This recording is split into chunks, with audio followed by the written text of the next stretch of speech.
It was a calm Saturday afternoon in our suburban neighborhood when a knock came. My wife, Sarah, was in the kitchen baking cookies while I was fixing the lawnmower in the garage. The two men at the door wore black uniforms with HOA enforcement stitched on their chests. They carried radios, clipboards, and a sense of authority that made them look official enough to fool anyone. They claimed they were there to issue a fine because our trash cans had been left out past collection day.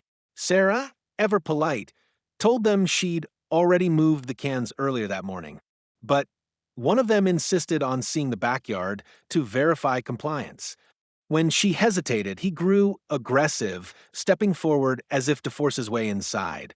She tried to close the door, but he grabbed her arm hard. I heard her scream, dropped my wrench, and sprinted to the front porch. By the time I got there, one of the men had shoved her against the wall.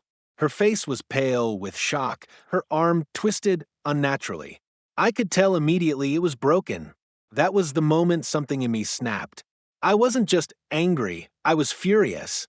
Years in the Marines had taught me a lot about staying calm under pressure, but seeing Sarah hurt like that was different.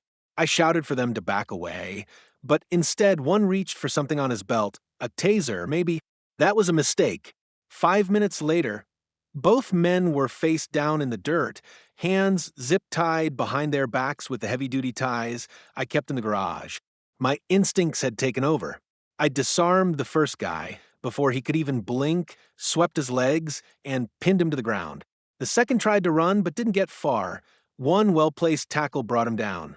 They weren't cops. Their radios were cheap walkie-talkies, their badges plastic. When the real police arrived, sirens blaring, I explained everything. Sarah was rushed to the hospital, and the imposters were hauled off in cuffs.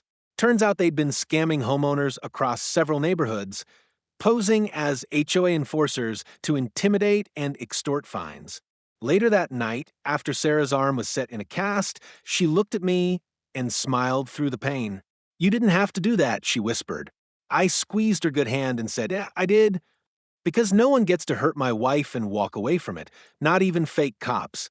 That day, the line between peace and chaos was drawn on my front lawn. And those men learned what happens when you cross it